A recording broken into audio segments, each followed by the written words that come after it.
Hello students, this is 8th and last part of our 4th prose filmmaking, which is written by Satyajit Ray.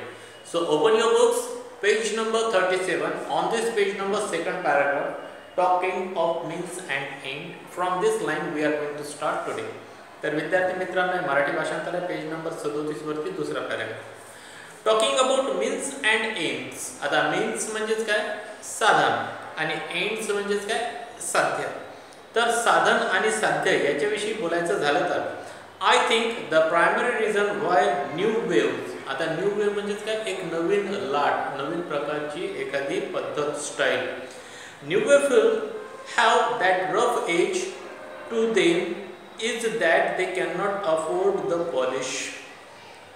तर लेखक काय म्हणतात, I think, मला असं वाटते, द प्रायमरी रिझन, प्रमुख कारण, व्हाय द न्यू वेव्ह फिल्म्स, तर नवीन पद्धतीच्या ज्या फिल्म आहेत त्या, व्हाय म्हणजे का, why the new wave films have that rough edge, त्यांच्यामध्ये एक रफ एज आहे, एक कुठेतरी कमतरता आहे.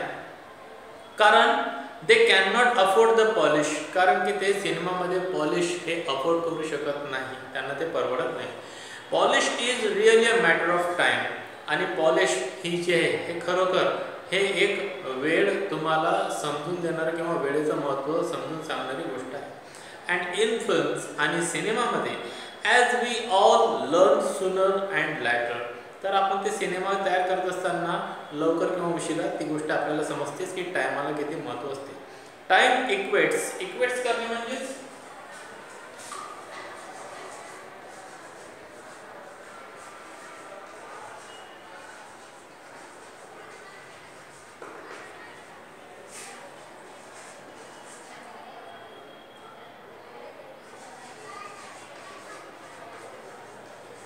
समान किंवा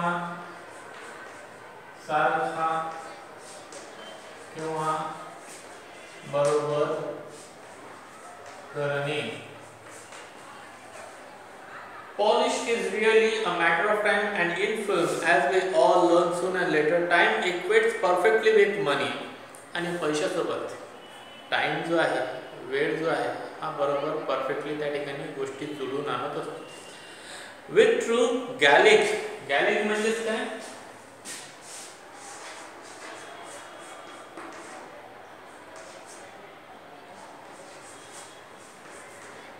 फ्रान्सचा किंवा फ्रान्स संबंधित. फ्लेअर,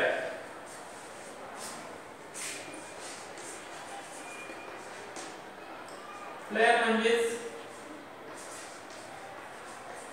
निसर्गदत्त शक्ती किंवा प्रतिभा किंवा बुद्धी कौशल्य.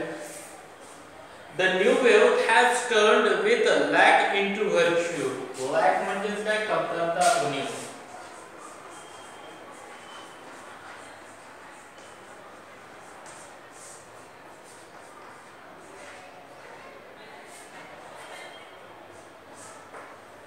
Lack a virtue.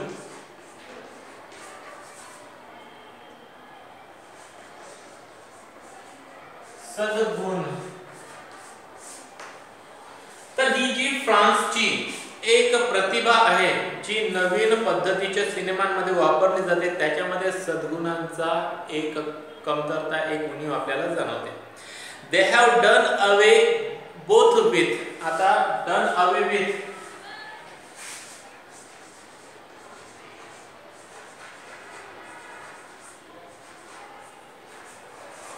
म्हणजेच नष्ट करणे, आणि बोथ, BOTH, बोथ म्हणजे दोन्ही. They have done away both with conventional. Conventional म्हणजे काय,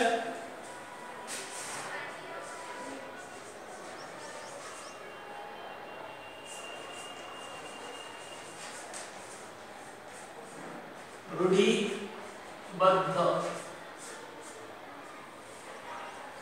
So conventional story and conventional conventional style. तर या गॅलिक फ्लेअरने, या नवीन पद्धतीने, या नवीन वेव्हने काय केलेलं आहे तर रूढीबद्ध पारंपरिक ज्या कथा होत्या किंवा पारंपरिक जी शैली होती यांना नष्ट केलेलं होतं. If Jules et Jim, Jules et Jim म्हणजे Jules and Jim set out to tell a conventional story. जर याची आपण सुरुवात केली एक पारंपरिक कथा सांगण्याकरता, one would be merely, merely म्हणजे केवळ, इरिटेट, इरिटेट होणे म्हणजे त्रासणे, by the jump cut. Jump cut म्हणजे काय?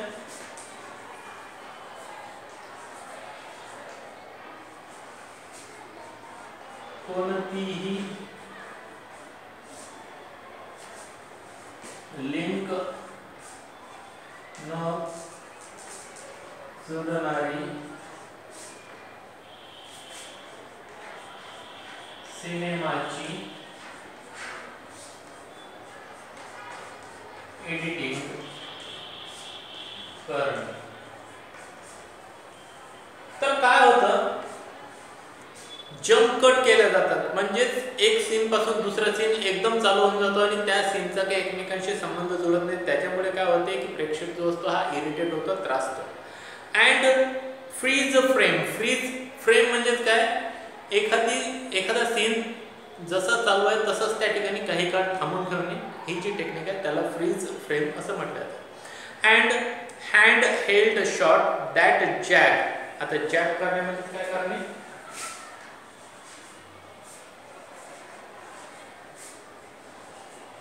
खरबरीत,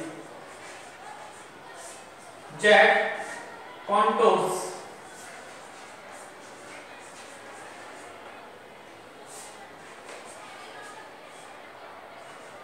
रूपरेषा किंवा बाह्य स्वरूप.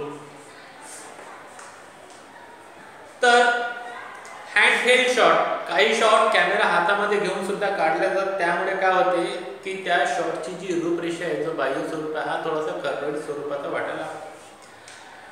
ट्रुफॉट, आता ट्रुफॉट कोण आहे तर हे एक प्रसिद्ध फ्रेंच डिरेक्टर आहेत ज्यांनी या नवीन पद्धतीचा त्या ठिकाणी अवलंब केलेला होता किंवा त्यांनी ती शोधून काढलेली होती. Is far too sensible and artist to do that. तर हा एक असा व्यक्ती होता, असा डिरेक्टर होता की जो ही कला वापरण्यामध्ये अत्यंत सेन्सिबल होता. We may not identify or sympathize with the droll. Droll म्हणजे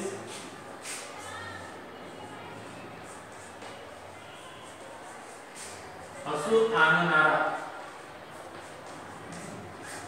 किंवा गमतीदार. वेवॉर्डनेस,